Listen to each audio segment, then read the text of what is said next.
নারীদের জন্য তারেক রহমানের সরকার আলাদা করে চালু করেছে পিঙ্কি কালার পাস। সেই বাসের ড্রাইভার নারী, সেই বাসের হেল্পার নারী, সেই বাসের যাত্রীও নারী। পুরুষের প্রবেশ নিষেধ।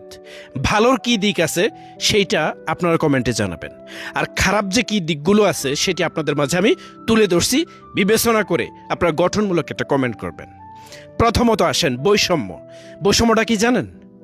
ধরেন একই পরিবারের নারী পুরুষ বা তাদের সন্তান সন্ততি ছেলে মেয়ে একসাথে কোথাও যাবে, তারা কিন্তু সেই বাসে সবাই একসাথে উঠতে পারবে না, কারণ এটা শুধুমাত্র নারীদের জন্য প্রযোজ্য। এবার আসেন, নারীরা কোথাও যাবে কিন্তু নারীদের জন্য নির্ধারিত যে বাসগুলো পিঙ্কি কালারের করা হয়েছে সেই বাস আসতেছে না, বাট তার কিন্তু জরুরি কোথাও যেতে হবে। এখন সে পুরুষের যে বাসগুলো এতদিন যাবৎ চলে আসছে সেই বাসগুলোতে সে উঠতে চাইলেও হেল্পার ড্রাইভার কিন্তু তাদেরকে উঠাবে না, যেটা আজকে কিন্তু অলরেডি দেখা গিয়েছে ঢাকার শহরে।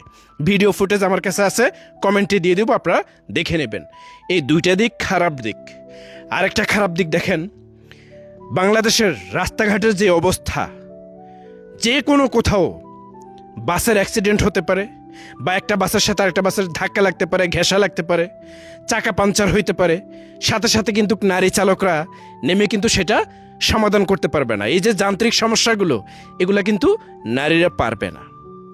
পুরুষরা যেরকম বাসের তলায় শুয়ে বসে উপর হয়ে চিত হয়ে সাথে সাথে চাকা পাঞ্চার হয়ে গেলে সেগুলো ঠিক করতো, কিন্তু নারীরা সেটা পারবে না। আরেকটা জিনিস খারাপ দিক দেখেন, যখন এই পাশাপাশি কোনো বাসের সাথে এই পিঙ্কি কালারের বাসগুলা নারী চালকরা ঘেঁষা দেবে বা লেগে যাবে, সাথে সাথেই কিন্তু পাশের যে বাসওয়ালা সেই বাসের ড্রাইভার বা হেল্পার নেমে আসবে, একটা চরম উত্তপ্ত পরিবেশ সৃষ্টি হবে, বাকবিতণ্ড হবে। তখন কিন্তু নারীরা এটা নিতে পারবে না।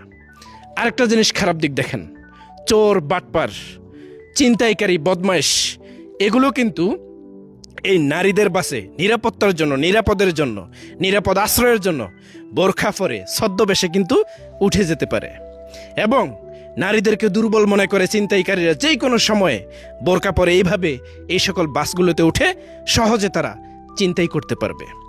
এই যে খারাপ দিকগুলো রয়েছে, এগুলো কিন্তু প্রত্যেকটা খারাপ দিক খুবই ভয়াবহ এবং ভয়ঙ্কর, যেগুলো নারীরা এই বাংলাদেশের মতো পরিবেশে এগুলো সামাল দিতে পারবে না।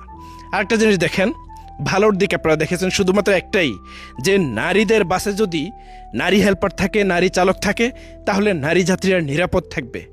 কতটা নিরাপদ আপনারা মনে করেন?